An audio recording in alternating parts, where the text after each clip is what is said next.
अरण्यकांड 18वां अध्याय स्वयंभुव मनु के वंश का वर्णन।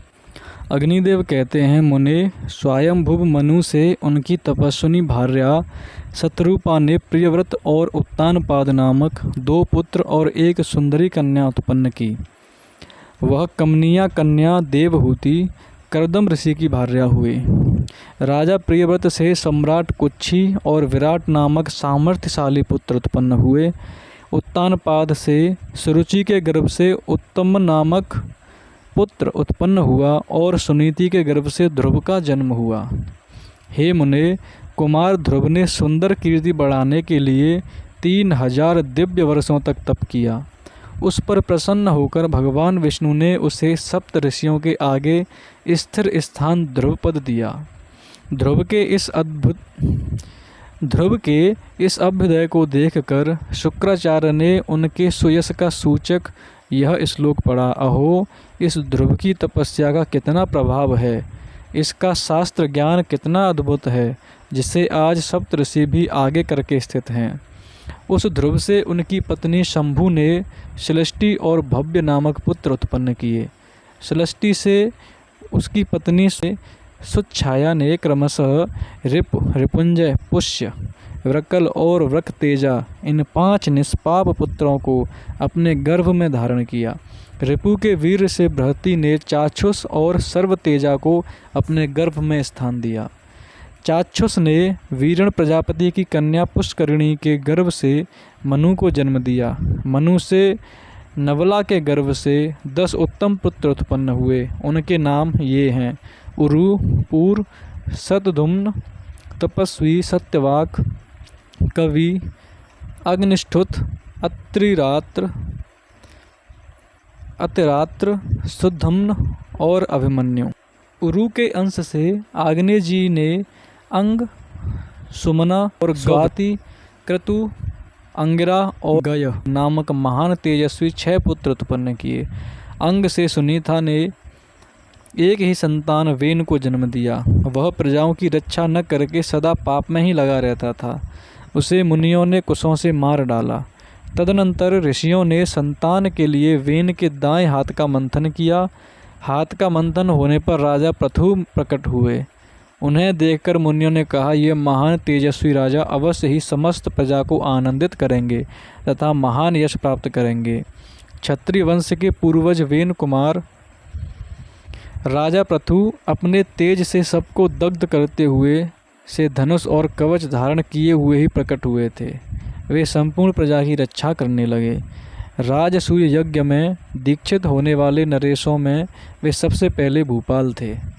उनसे 2 पुत्र उत्पन्न हुए। स्तुति कर्म में निपुण अद्भुत कर्मासूत और मागधों ने उनका स्तवन किया। वे प्रजाओं का रंजन करने के कारण राजा नाम से विख्यात हुए। उन्होंने प्रजाओं की जीवन रक्षा के निमित्त अन्न की उपज बढ़ाने के लिए गौरूप धारिणी पृथ्वी का दोहन किया। उस समय एक साथ ही देवता, मुनिवृंद, गंधर्व, अप्सरागण, पितर, दानव, सर्प, लता, पर्वत और मनुष्यों आदि के द्वारा अपने अपने विभिन्न पात्रों में दुही जाने वाली पृथ्वी ने सबको इच्छानुसार दूध दिया, जिससे सबने प्राण धारण किए। पृथु के जो 2 धर्मज्ञ पुत्र उत्पन्न हुए, उनके नाम थे अंतर्धि और पालित। अंतर्धि के अंश से उनकी शिखंडिनी नाम वाली पत्नी ने हविर्धान को जन्म दिया। अग्नि कुमारी धिषणा ने हविर्धान के अंश से 6 पुत्रों को उत्पन्न किया। उनके नाम ये हैं: प्राचीन, वहिर्ष, शुक्र, गय, कृष्ण, व्रज और अजिन। राजा प्राचीन वहिर्ष प्रायः यज्ञ में ही लगे रहते थे, जिससे उस समय पृथ्वी पर दूर दूर तक पूर्वाग्र कुश फैल गए थे। इससे वे ऐश्वर्यशाली राजा प्राचीन वहिर्ष नाम से विख्यात हुए। वे एक महान प्रजापति थे। उनकी पत्नी समुद्र कन्या शवर्णा ने 10 पुत्रों को अपने गर्भ में धारण किया। वे सभी पचेता नाम से प्रसिद्ध हुए और सबके सब धनुर्वेद में पारंगत थे। वे एक समान धर्म का आचरण करते हुए समुद्र के जल में रहकर 10,000 वर्षों तक महान तप में लगे रहे। अंत में भगवान विष्णु से प्रजापति होने का वरदान पाकर वे संतुष्ट हो जल से बाहर निकले। उस समय प्राय समस्त भूमंडल और आकाश बड़े बड़े सघन वृक्षों से व्याप्त हो गया था। यह देख उन्होंने अपने मुख से प्रकट अग्नि और वायु के द्वारा सब वृक्षों को जला दिया। तब वृक्षों का यह संहार देख राजा सोम इन प्रचेताओं के पास जाकर बोले, आप लोग अपना कोप शांत करें। ये वृक्षगण आपको एक मारिसा नाम वाली सुंदरी कन्या अर्पण करेंगे। यह कन्या तपस्वी मुनि कंडू के अंश से प्रमलोचा अप्सरा के गर्भ से श्वेत बिंदु के रूप में प्रकट हुई हैं। मैंने ही भविष्य की बातें जानकर इसे कन्या रूप में उत्पन्न कर पाला पोसा है। इसके गर्भ से दक्ष उत्पन्न होंगे जो प्रजा की वृद्धि करेंगे।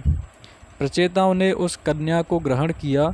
तत्पश्चात उसके गर्भ से दक्ष उत्पन्न हुए। दक्ष ने चर, अचर, द्विपद और चतुष्पद आदि प्राणियों की मानसिक सृष्टि करके अंत में बहुत सी स्त्रियों को उत्पन्न किया। उनमें से 10 को तो उन्होंने धर्मराज के अर्पण किया और 13 कन्या कश्यप को दी। 27 कन्याएं चंद्रमा को, 4 अरिष्टनेमी को, 2 बहुपुत्र को और 2 कन्याएं अंगिरा को दी। पूर्व काल में मानसिक संकल्प से सृष्टि होती थी। उसके बाद उन दक्ष कन्याओं को मैथुन द्वारा देवता और नाग आदि प्रकट हुए। अब मैं धर्मराज से उनकी 10 पत्नियों के गर्भ से जो संतानें हुई उस धर्म सर्ग का वर्णन करूँगा। विश्वा नाम वाली पत्नी से विश्वदेव प्रकट हुए। सांध्या ने सांध्यों को जन्म दिया। मरुत्वती ने मरुत्वान और वसु से वसुगुण प्रकट हुए। भानु से भानु और मुहूर्ता से मुहूर्त नामक पुत्र उत्पन्न हुए। धर्मराज के द्वारा लंबा से घोष नामक पुत्र हुआ और यामी नामक पत्नी से नागवीथी नाम वाली कन्या उत्पन्न हुई। पृथ्वी का संपूर्ण विषय भी मरुत्वती से ही प्रकट हुआ। संकल्पा के गर्भ से संकल्पों की सृष्टि हुई। चंद्रमा से उनकी नक्षत्र रूपिणी पत्नियों के गर्भ से 8 पुत्र हुए। उनके नाम ये हैं आप, ध्रुव, सोम, धर, अनिल, अनल, प्रत्यूष और प्रभास। ये 8 वसु हैं। आपके वैतंड्य, श्रम, शांत और मुनि नामक पुत्र हुए। ध्रुव का पुत्र लोकांतकारी काल हुआ और सोम का पुत्र वर्चा हुआ। धर की पत्नी मनोहरा के गर्भ से द्रविड़, हुतहव्यवह, शिशिर, प्राण और रमण उत्पन्न हुए। अनिल का पुत्र पुरोजव और अनल अग्नि का अविज्ञात था। अग्नि का पुत्र कुमार हुआ जो सरकंडों की ढेरी पर उत्पन्न हुआ। उसके पीछे शाख, विशाख और नैगमेय नामक पुत्र हुए। कुमार कृतिका के गर्भ से उत्पन्न होने के कारण कार्तिकेय कहलाए तथा कृतिका के दूसरे पुत्र सनत कुमार नामक यति हुए। प्रत्यूष से देवल का जन्म हुआ और प्रभा से विश्वकर्मा का। ये विश्वकर्मा देवताओं के बढ़ई थे और हजारों प्रकार की शिल्पकारी का काम करते थे।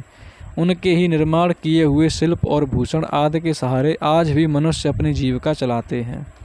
सुरभि ने कश्यप जी के अंशों से 11 रुद्रों को उत्पन्न किया तथा हे साधुश्रेष्ठ, सती ने अपनी तपस्या एवं महादेव जी के अनुग्रह से संभावित होकर 4 पुत्र उत्पन्न किए। उनके नाम हैं अजैकपाद, अहिर्बुंध्य, त्वष्टा और रुद्र। त्वष्टा के पुत्र महायशस्वी श्रीमान विश्वरूप हुए। हर, बहुरूप, त्र्यंबक, अपराजित, वृषाकप, शंभु, कपर्दी, रैवत, मेघव्याध, सर्प और कपाली ये 11 रुद्र प्रधान हैं। ये 11 रुद्र प्रधान हैं। यूँ तो सैकड़ों लाखों रुद्र हैं जिनसे यह चराचर जगत व्याप्त है। इस प्रकार आदि आग्नेय महापुराण में वैवस्वत मनु के वंश का वर्णन नामक 18वां अध्याय पूरा हुआ। जय जय श्री राम।